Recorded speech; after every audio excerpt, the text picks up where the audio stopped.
ოთხნივიდა. ჯორჯი ბიჭი. ნელო.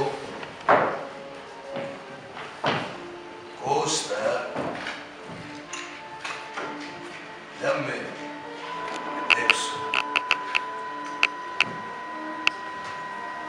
ეროსკაიაზე ვისხედით მე და ჩემი სამი ძმა. რეალობაში ეს მაინც ის არის, რაც ისე თქმად ბერჩეს ვიყო. იმიტომ რომ სათქმელი იგივე რჩება. რატომ გავაკეთე? იმიტომ რომ ვფიქრობ, რომ ისეთი აფეთქება ძალადობის, უზნეობის, როგორც იყო 90-იან წლებში. მე მგონი საქართველოს უახლეს ისტორიაში არ ყოფილა ეგეთი აფეთქება. და რადგანაც ვიკვლევ ბოროტების მიზეზს და ვიკვლევ უზნეობის მიზეზს, რაც დღეს ხდება, ამ მიზეზებს მივყევარ 90-იან წლებში.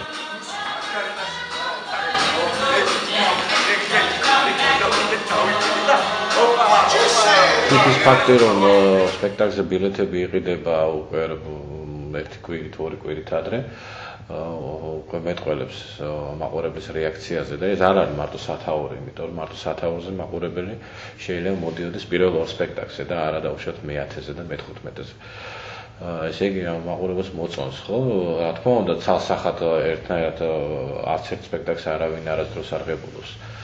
და ჩვენ სპექტაკლსაც სხვადასხვა შეფასებები აქვს.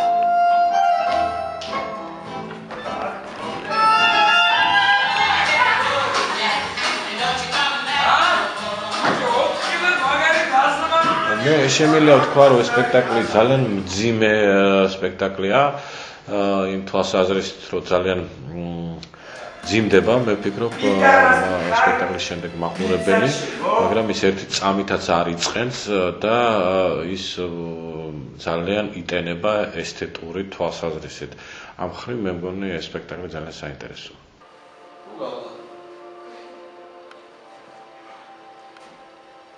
ჩვენ გავაბლოკავთ, მაგრამ ჩვენ გავაბლოკავთ, რა?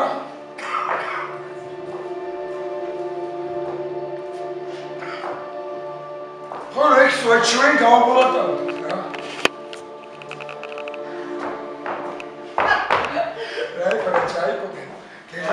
ამ ნახე სპექტაკლი მექანიკური ფორტოხალი, მაგრამ გაცილებით მეც ველოდი ვიდრე იყო, რადგან თვითონ წიგნით ძალიან მომწონს და კინოც, რომელიც მასზეა გადაღებული. და უფრო მეც ველოდი სპექტაკლისგან და არც დიდად აღფრთოვანებული არ ვარ მსახიობების თამაშით. თუმცა საინტერესო იყო რაღაცა სიახლე იყო ქართულ კინოში. მომეწონა ძალიან და რატომ მომეწონა? მომეწონა იმიტომ რომ მოვարգებული იყო ქართულ რეალობას. ძირითადი ღირსებაც ეს იყო ამ სპექტაკლის, ვფიქრობ და ზუსტად ისე რომ გადმოეტანა რეჟისორს, როგორც ნაწარმოებში და როგორც ფილმშიც არის, ვფიქრობ რომ მაყურებელთვის საინტერესო მაინც არ იქნებოდა. რა?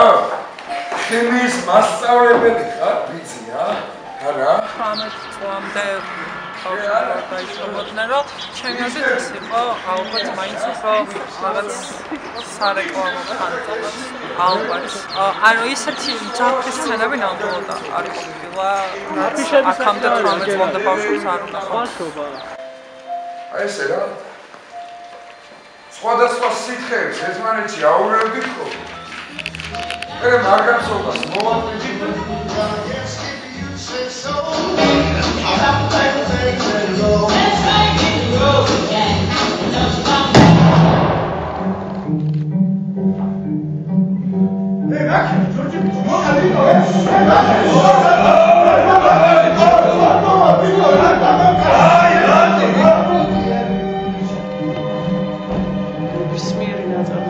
ინტერპრეტაცია აუცილებლად უნდა ხდებოდეს და მე აი ამ ნაბიჯს ყოველთვის მივესალმები და ვფიქრობ, რომ ეს ერთ-ერთი გამართლებული მეთოდია. თავის დროზე ამ ნაწარმოებმა დაამკვიდრა, იცით, აი ეს რაღაცა პროტესტის ძალიან საინტერესო ფორმა რამ ხრივ, რომ კიდევ ვიმეორებ დანაშაულის და ზოგადად დამნაშავეობის და არა ციხის სისტემის მხოლოდ არამედ ზოგადად ადამიანში არსებული აი ამ აკრძალვითი სისტემის საინტერესო ხედვა დაამკვიდრა.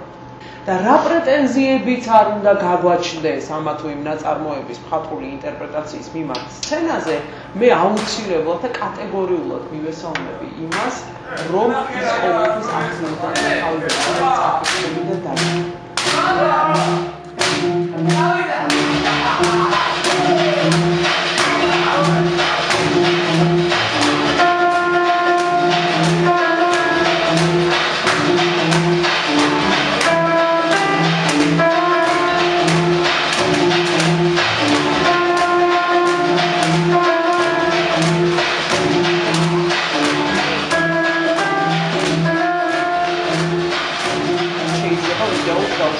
სამსახიობო შემსრულების ფენომენზე შეიძლება ვიდეო და რაღაც არის რომ ამოცანაზე რომელიც ჩვენი აზრით არ გამართულდა, ხო?